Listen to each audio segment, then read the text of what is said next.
as endurance athletes, whenever we're training or racing, we are burning fuel at a very high rate in order to do the work that we're doing on our bike or swimming or running. And, it might go up 5, 10, even 20-fold over what our resting metabolic rate is. So we're burning through a lot of fuel potentially. And in this video, I want to just briefly go over kind of some basics of metabolism and some basics about like fuel use and how nutrition can help you train better and also how it affects your training and vice versa. So basically, at very low intensities, if I'm just sitting here on the couch or if I'm going for a walk or I'm riding and it's at a very low pace, a large portion, if not the majority, of the calories used to do that work is coming from fat. Fat is an excellent fuel source because it's very calorie dense and there's a lot of energy stored in a given amount of it. And there's not really a storage limit in our bodies. We can store a lot of it, as I think probably most of us know. It's a little bit challenging because it's a more oxygen intensive fuel source to use. So for a given number of ATP that you want to extract from it in order to do work when you're firing your muscles and you're running or riding or whatever, it takes more oxygen to do the same number of calories of work as compared to carbohydrate. So as your intensity goes up and your metabolic rate goes up and your oxygen demand goes up, you tend to shift more and more away from fat burning and more towards carbohydrate burning, because carbohydrate takes less oxygen to burn to get the number of ATP that we want in order to do the work that we're trying to do. So this kind of progression continues until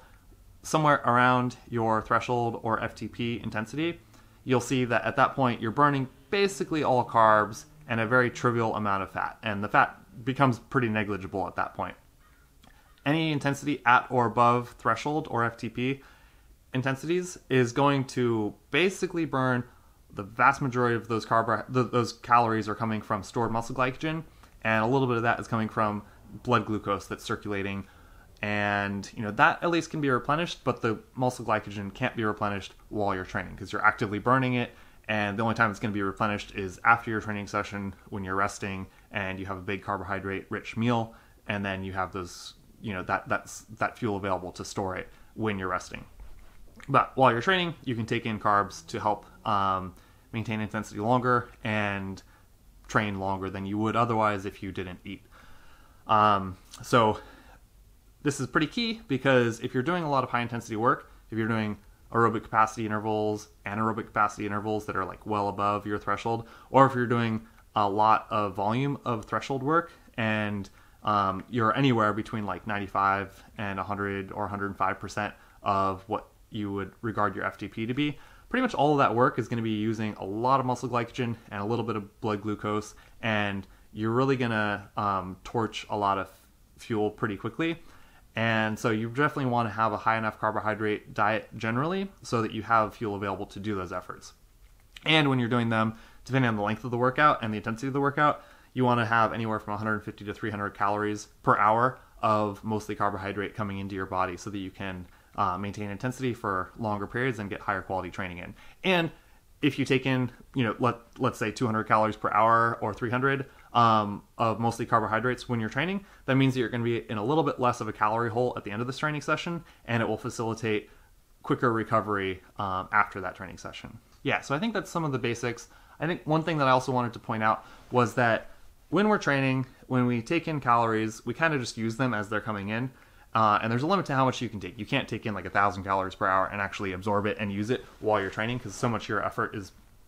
spent delivering blood to your working muscles, and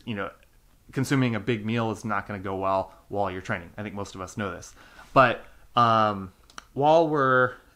not training, and let's say today I did a ride in the morning, when I come home, my body is especially receptive to taking in calories, and it will be especially receptive to replenishing lost glycogen in the first hour or two after training. And it will be especially receptive to taking in protein and then using that to build up new enzymes to get fitter and recover well from that training session. So any training session that isn't just like a totally really chill, easy, short session, I would try to have a good recovery meal right afterwards so that you can facilitate the most effective and quickest recovery that you can. And if you do a really big session, like you go out for a Saturday long ride and it's 4 or 5 hours and it's pretty hard, make sure that you have a good recovery meal right afterwards, but you won't be able to fully replenish all of your lost fuel and the calorie deficit that you created during your training session in that first meal. But having that first meal will enhance your body's receptiveness to calories coming in 2 or 3 or 4 hours later. Having, let's say, 500, 600, 800 calories in that first hour will make you more receptive to the next 800 calories that you have a couple hours later. So definitely always try to nail your recovery nutrition and get a lot of carbs and a little bit of protein and some fluids and electrolytes so that you can get your body back to where it wants to be as quickly as possible after a training session. On the other hand, let's say I went out riding this morning, which I did. Basically, when I woke up this morning, when you woke up on last Saturday before you went for your ride, you have a certain amount of muscle glycogen already stored, and that was dictated mostly by the recovery meals that you had the last few days after your last training sessions and just in your diet generally. So let's say you trained on Thursday and you trained on Friday and there were shorter sessions, the amount of carbohydrate that you had in the first hour or two after the training sessions and then later that day at lunch and dinner, that will dictate how much carbohydrate you have in your muscles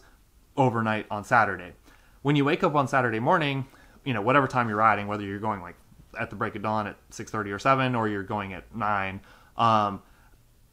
there isn't going to be a lot of change to your muscle glycogen levels in that period of time. And, going into your training session, you can pretty much go into it with whatever meal or not will feel comfortable. So a lot of people like going to their training with an empty stomach so that they're not like digesting some food and it just feels more comfortable for them, especially for runners, because there's a lot more like movement that can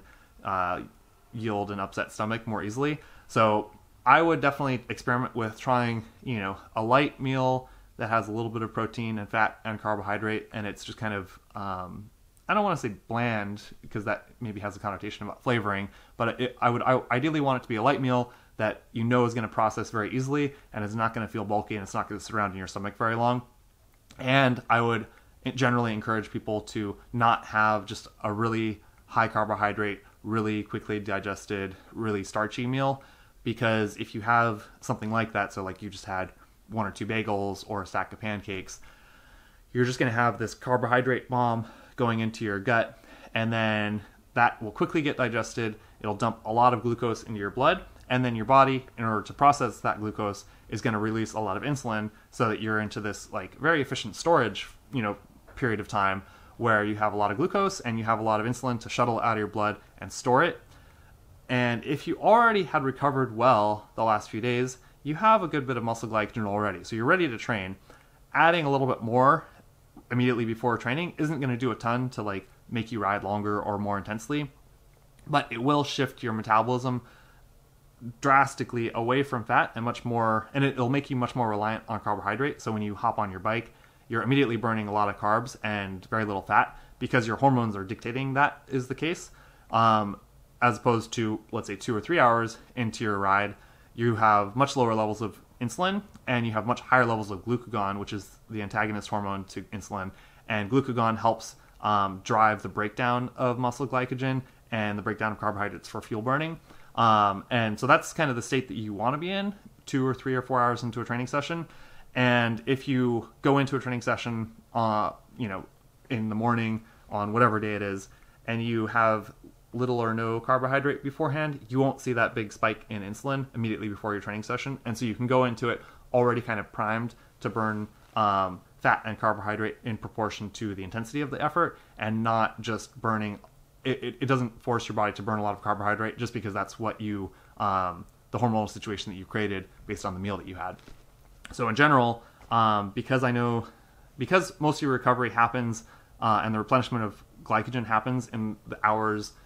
and days after your training sessions, I would generally go into most training sessions without trying to like preload your carbohydrate immediately beforehand, because it's not going to have a huge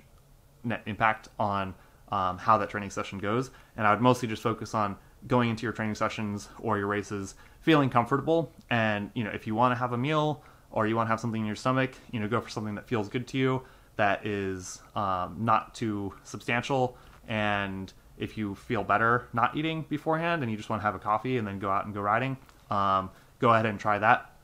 And if you tend to, have a practice of eating a large meal before your training sessions, I would consider,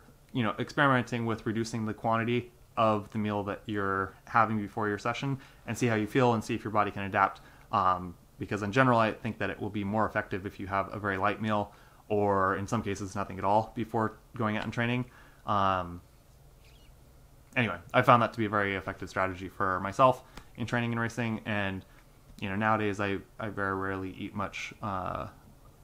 before any of my training sessions, and it works quite well. I think that's it for this video, and I'll see you in the next one. Thanks for watching.